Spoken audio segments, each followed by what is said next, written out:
নমস্কার বন্ধুরা, তন্দ্রার রান্নাঘরে আপনাদের স্বাগতম।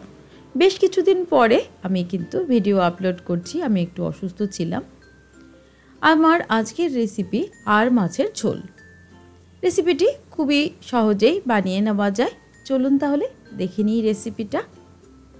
প্রথমেই আমি একটা মিক্সিং জারে দিয়ে দিয়েছি একটা টমেটো, আর দিয়েছি কয়েক টুকরো আদা, আর দিলাম 3টে কাঁচা লঙ্কা। এটা দিয়ে একটা পেস্ট বানিয়ে নেব, তবে খুব বেশি মিহি পেস্ট বানানোর দরকার নেই। কড়াইতে দিয়ে দিলাম সর্ষের তেল। তেলটা গরম হয়ে গেলে এর মধ্যে আমি আর মাছগুলো ভেজে নেব। মাছগুলো আমি আগে থেকে ধুয়ে ভালো করে পরিষ্কার করে নুন হলুদ মেখে রেখেছিলাম প্রায় আধা ঘন্টা আগে। ঢাকা দিয়ে আমি মাছটা ভেজে নেব, যেহেতু একটু আর মাছ থেকে তেল ছিটকোতে থাকে, এই জন্যই আমি মাছটাকে এভাবে ভেজে নিলাম। সবগুলো মাছ তুলে নেওয়ার পর আমি এর মধ্যে দিয়ে দিলাম 4 টুকরো আলু। আলুগুলোকে নুন আর হলুদ দিয়ে ভালো করে ভেজে নিতে হবে। আলুগুলো ভাজা হয়ে গেছে, এবার এগুলোকে আমি তুলে নিচ্ছি।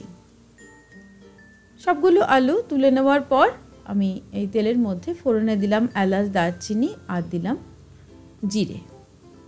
ফোড়নটাকে একটু নেড়ে নিয়ে তারপর এর মধ্যে আমি যে পেস্টটা বানিয়ে রেখেছিলাম সেই পেস্টটা এর মধ্যে দিয়ে দিলাম। দেখতে পাচ্ছেন আমি কিন্তু খুব বেশি মিহি পেস্ট বানাইনি, আপনারা চাইলে অবশ্যই মিহি পেস্ট বানিয়ে নিতে পারেন।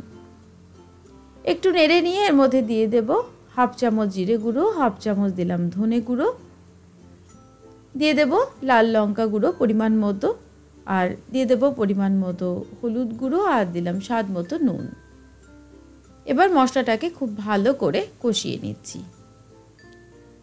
গ্যাসের ফ্লেমটা আমি লো টু মিডিয়ামে রেখে মশলাটাকে খুব ভালো করে কষিয়ে নিয়েছি। এবার এর মধ্যে দিয়ে দিচ্ছি উষ্ণ গরম জল। রান্নাতে আমি সবসময় উষ্ণ গরম জল ব্যবহার করি। জলটা দিয়ে খুব ভালো করে নেড়ে দিয়ে তারপর এর মধ্যে ভেজে রাখা মাছ আর আলুটাকে দিয়ে দেব।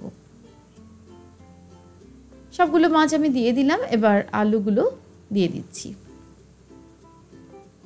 আবারও একটু নেড়ে দিচ্ছি। তারপর আমি এটাকে ঢাকা দিয়ে লো টু মিডিয়াম ফ্লেমে 10 মিনিট মতো রান্না করে নেব। 10 মিনিট পর ঢাকাটা খুলছি। দেখতে পাচ্ছেন রান্নাটা কিন্তু আমার একদমই তৈরি প্রায়। আলুগুলো একদম সেদ্ধ হয়ে গেছে, আর ঝোলটাও আমি ঠিক এরকমই রাখবো। মিনিট খানেক মতো একটু ফুটিয়ে নিয়ে আমি গ্যাসের ফ্লেমটা অফ করে দেব।